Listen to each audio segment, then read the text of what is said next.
Hello दोस्तों, नमस्कार। Take वीरा में आपका स्वागत है।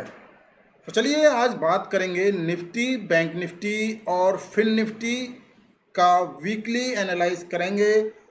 पिछले हफ्ते की मूवमेंट को देखते हुए आगे के हफ्तों के लिए रणनीति बनाएंगे। तो सबसे पहले आपको पता होना चाहिए कि जो बैंक निफ्टी, निफ्टी और फाइनेंशियल निफ्टी है, इनमें शुक्रवार को एक बड़ा मूवमेंट हुआ था जो कि डाउन साइड का मूवमेंट था। तो देखिए, ज़्यादा समय ना गंवाते हुए सीधे चार्ट पर चलते हैं और चार्ट को देखकर पता करेंगे कि किस तरह से मूवमेंट हुआ और क्या मूवमेंट हुआ और अगले हफ्ते क्या हो सकता है। अभी हमें पीछे क्या हुआ उससे क्या लेना है, लेकिन पीछे क्या हुआ है उससे लेना ये है कि पीछे वाला जो डाटा है वो हमको बताएगा कि आगे क्या हो सकता है। तो चलिए चलते हैं चार्ट पर सीधा और खोलते हैं सीधा निफ्टी का चार्ट। अभी मैं बात करूं निफ्टी के चार्ट की, तो ये मैंने निफ्टी का वीकली चार्ट ओपन किया हुआ है। ये निफ्टी का वीकली चार्ट आपके सामने ओपन किया हुआ है और वीकली चार्ट पर अगर आपको दिखाई दे रहा हो तो देखिए, एक कैंडल, एक हफ्ते की कैंडल बुलिश, ये वीकली चार्ट है। दूसरे हफ्ते की कैंडल और भी बुलिश, तीसरे हफ्ते की कैंडल और भी बुलिश, और चौथे हफ्ते की कैंडल भी बुलिश ही थी। लेकिन लास्ट वाले दिन, शुक्रवार वाले दिन, ऐसा मोमेंट आया कि ये कैंडल ग्रीन कैंडल में होते हुए रेड कैंडल में बदली हो गई। ये देखिए दोस्तों, ये एक कैंडल आपके सामने बनकर तैयार हो गई। अब बात करते हैं कि ये कैंडल क्या है। देखिए दोस्तों, ये कैंडल एक बेयरिश कैंडल है जो मार्केट को नीचे आने का इंडिकेशन देती है।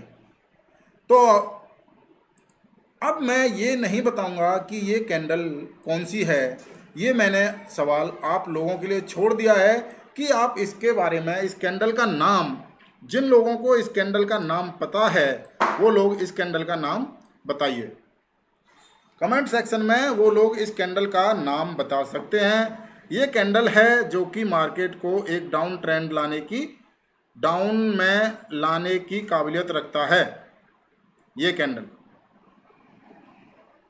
तो अभी देखना क्या है, अभी देखते हैं कि आगे मार्केट में क्या हो सकता है।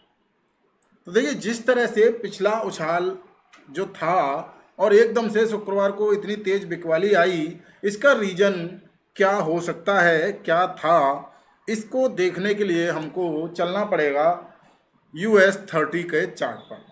तो ये आपके सामने US30 का चार्ट है और आपने देखा होगा कि जब जब US30 में जब जब गिरावट आती है तो हमारे निफ्टी में भी गिरावट आती है।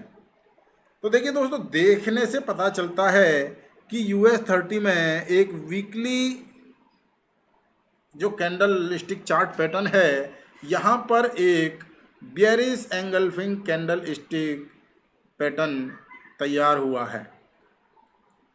Bearish engulfing candle stick pattern तैयार हुआ है जो कि डाउ जोन्स में तैयार हुआ है, और अगर देखा जाए तो उसके बाद इस कैंडल ने उसको एक्टिवेट भी कर दिया है। अब बात करें कि अगर डाउ जोन्स नीचे गिरता है तो कन्फर्म है कि निफ्टी भी नीचे गिरेगा। तो उसके लिए हमें पता होना चाहिए कि डाउ जोन्स कहाँ तक नीचे गिर सकता है और निफ्टी भी कहाँ तक नीचे गिर सकता है। तो सबसे पहले हमको पता होना चाहिए कि डाउ जोन्स के अगले जो टारगेट हैं वो क्या हो सकते हैं, ताकि हम निफ्टी के टारगेटों का पता लगा सकें दोस्तों। देखिए दोस्तों, ये एक जो रेंज है, यहाँ से डाउ जोन्स आपको नीचे गिरता हुआ दिखाई दे रहा है।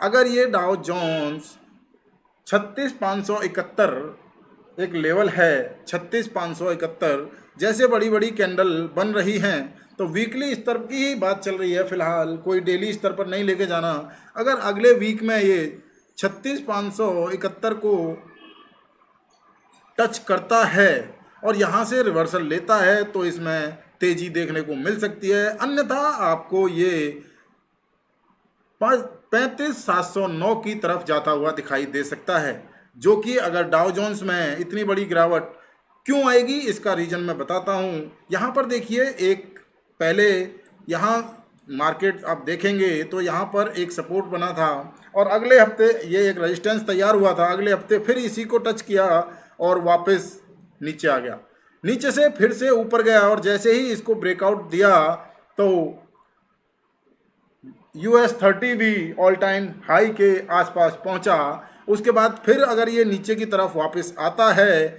अगर ये नीचे की तरफ वापस आता है तो देखिए ये जो लाइन है ये सपोर्ट का काम करेगी दोस्तों। अगर ये सपोर्ट मानता है इसको तो यहाँ से वापस जाएगा, और अगर नहीं मानता है इसको सपोर्ट तो यहाँ से फिर दोस्तों टूटेगा तो यहाँ तक नीचे तक जाएगा। तो आपको ये पता होना चाहिए कि ये नीचे जो सपोर्ट, पहली सपोर्ट है वीकली स्तर की सपोर्ट बता रहा हूँ, वो 36,521 पर है, और जो दूसरी है वो 35,500 के आसपास सपोर्ट आपको दिखाई दे रही है। तो ये तो था डाउ जोन्स। अगर डाउ जोन्स डाउन जाएगा तो निफ्टी भी डाउन जाएगा। तो अभी बात करते हैं निफ्टी की, कि यहाँ से निफ्टी कितना नीचे तक जा सकता है। तो सबसे पहले अगर मैं आपको बताना चाहूँ तो ये देखिए, निफ्टी यहाँ पर जहाँ अगर आप देख रहे हों, आपको दिखाई दे रहा हो, तो यहाँ से एक ये बड़ी कैंडल जो रेड कैंडल बनी है, उसके बाद लगातार up movement up movement up movement, और यहाँ पर ऑल टाइम हाई के बाद फिर से वापस नीचे की तरफ जाता हुआ दिखाई दे रहा है। तो सबसे पहले अगर सपोर्ट की बात करें तो सबसे पहला जो सपोर्ट होगा निफ्टी के लिए, एक तो ये जहाँ पर है वही बहुत बड़ी बात है। और अगर निफ्टी 22,500 22,400 22,462 को क्रॉस करता हुआ नीचे की तरफ अगर दिखाई देता है तो आपको 22,321 और फिर अगले टारगेट 21,953 तक आपको नीचे की तरफ जाता हुआ दिखाई दे सकता है। और हो सकता है कि अगर डाउ जोन्स में और भी नीचे की गिरावट आई तो ये आपको और भी नीचे जाता हुआ दिखाई दे सकता है। तो ये तो था निफ्टी। अभी बात करते हैं बैंक निफ्टी की। अगर बात करें तो देखिए दोस्तों, बैंक निफ्टी पर भी आपको एक कैंडल बनी हुई दिखाई देगी, जो कि एक इन्वर्टेड हैमर ना बोल के आप क्या बोलेंगे इसको, इस कैंडल का नाम भी आप ही बताएंगे दोस्तों, मैं नहीं बताऊंगा। ये एक, चलो मैं बता ही देता हूँ, ये एक ग्रेवस्टेन डोजी के आकार की कैंडल बनी है। और अगर आपको पता हो तो ये देखिए, जो पीछे का हाई था उसके आसपास ये कैंडल क्लोज हुई है, उसके नीचे। तो इसके लिए जो अगला सपोर्ट है वो है दोस्तों 47,852 का अगला इसके लिए सपोर्ट है, जो कि वीकली लेवल पर है। और दोस्तों अगर यहाँ से भी ये टूटता है तो दोस्तों फिर आप मज़े लीजिए और 46,861 तक के लिए नीचे की तरफ का मोमेंटम आपको मिल सकता है वीकली लेवल पर। दोस्तों ध्यान रहे कि ये जो मोमेंट बताया गया है आपको, ये वीकली लेवल का है। चलिए वीकली लेवल पर अगर बात करें, वीकली लेवल पर अगर बात करें फाइनेंशियल निफ्टी की, तो फाइनेंशियल निफ्टी में भी आपको एक ऐसी ही कैंडल बनती हुई दिखाई दी है। और सीधा मैं जल्दी से आपको लेवल निकाल के बता देता हूँ कि अगले जो लेवल हैं इसके, ये देखिए दोस्तों, यहाँ पर ये क्लोज हुआ है। फाइनेंशियल निफ्टी के लिए अगला लेवल 21,006 नीचे की तरफ जाता हुआ, और उसके बाद 20,585 नीचे की तरफ के लेवल फाइनेंशियल निफ्टी के लिए। तो ये थे दोस्तों निफ्टी, बैंक निफ्टी और फिन निफ्टी के वीकली स्तर पर फाइनेंशियल लेवल जो आपको देखने को मिल सकते हैं। और आगे देखते हैं कि मार्केट में क्या होता है। चलिए वीडियो में इतना ही, धन्यवाद।